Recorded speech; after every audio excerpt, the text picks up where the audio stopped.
সুপ্রভাত বন্ধুরা। আজকে বৃহস্পতিবার। আজকে আবার একটা সুন্দর দেখে রান্নার ভিডিও নিয়ে এলাম। এই দেখুন, আজকে বাজারে ভিজে ভিজে দুনিয়া কোমর জলে গিয়ে দেখে হঠাৎ আজকে একটু ইলিশ মাছ উঠেছে। ইলিশ মাছগুলো দেখেছেন কি সুন্দর এসছে। তবে আমার কর্তামশাই বললেন একটু বাজারে দামটাও যেন একটু আজকেরটা তাও একটু কিনে খাওয়ার মতো, 1000 টাকার মধ্যে। তাহলে তো বড় মাছ মোটামুটি একটু ভালো আনলে 2-2500 টাকা, 2000, 1200-1300 টাকা কেজি এরকম বলে। তো যাই হোক, আজ একটু ইলিশ মাছ দিয়ে নানান রেসিপি করব। প্রথমে একটু বসাচ্ছি। এই কড়া গরম হয়ে গেছে। এবার আমি কড়াই দিয়ে দিলাম একটু সরিষার তেল। আমার যতটুকু দরকার আমি ততটুকু দিলাম।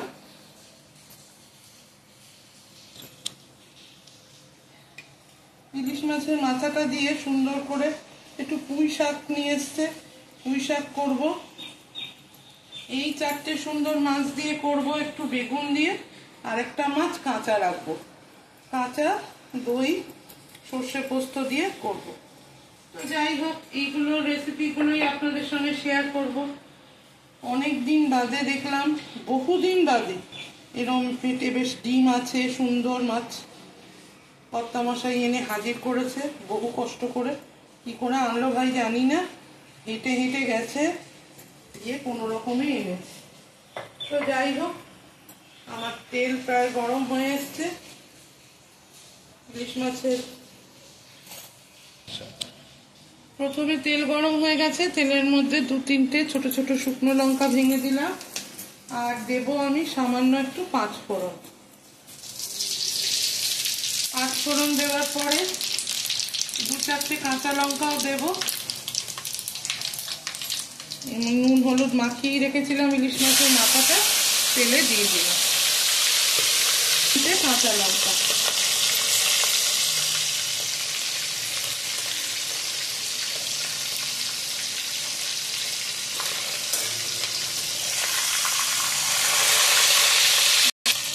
মোটামুটি ইলিশ মাছের মাথাটাকে আমি একদম ভেজে গুঁড়িয়ে ফেলেছি।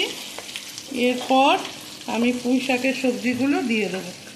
পুঁই শাকে অল্প একটু, একদম অল্প বেগুন ছিল দিয়েছি, কুমড়ো ছিল, আলু ছিল, সব দিয়ে আমি বসিয়ে দিলাম।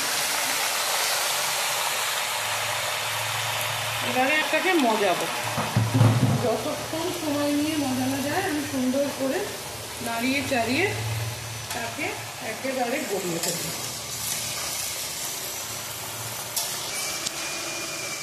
সুন্দর করে তরকারিটাকে এবারে মজাচ্ছি, একদম মাখা মাখা করব। এই তরকারির মধ্যেই, মশলার মধ্যে আমি দেব নুন আর সামান্য একটু হলদি।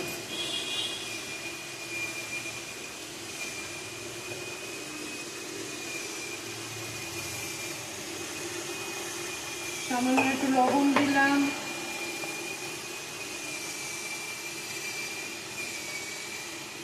একটু হলদি রানিকে দিলাম।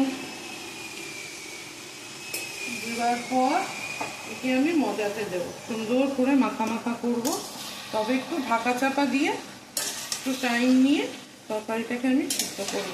নিজের থেকে জল দেওয়ার এখনই কোনো প্রয়োজন নেই, কারণ জল বেরাবে।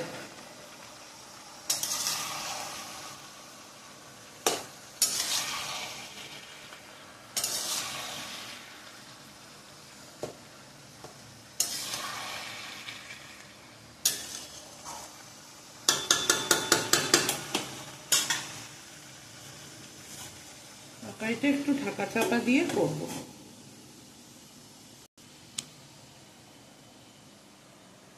আপনাদের ওখানে জলের অবস্থা কিরম, রাস্তাঘাট কিরম, একটু কমেন্ট করে জানাবেন। আমাদের এখানে তো আশপাশ প্রায় পুরোই ডুবে গেছে।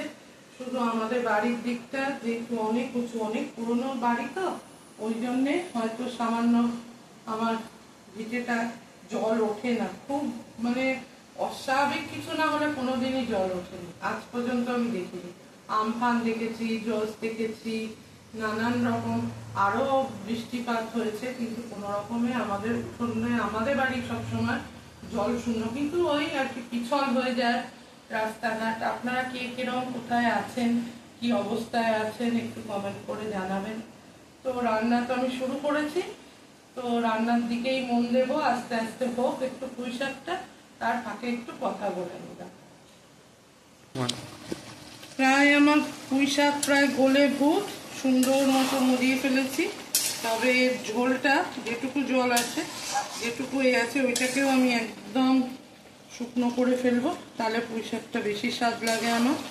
আজকে আর ঝোল বেশি রাখবো না, একদম গলিয়ে ভূত করে ফেলেছি।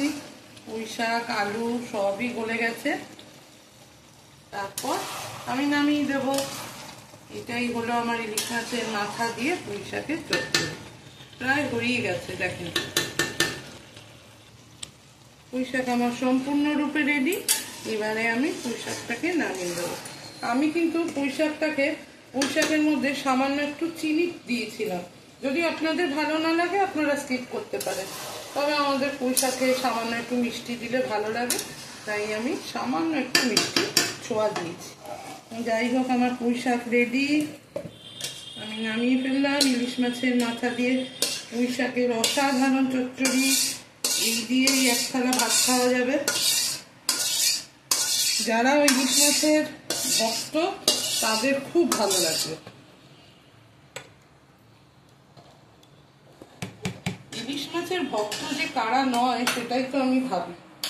অনেকেই আছে যে আবার একদমই ইলিশ মাছের গন্ধটাই তাদের ভালো লাগে না। আমরা তো পূর্ব বাংলার লোক, আমার শ্বশুর বাড়ি বরিশাল আর আমার বাপের বাড়ি হলো বিক্রমপুর ঢাকা, আমি ওখানকার নেই।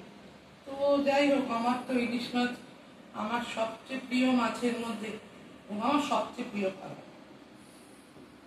তো আজ যাই, আবার দেখা হবে আরেকদিন আরেকটা রেসিপি নিয়ে।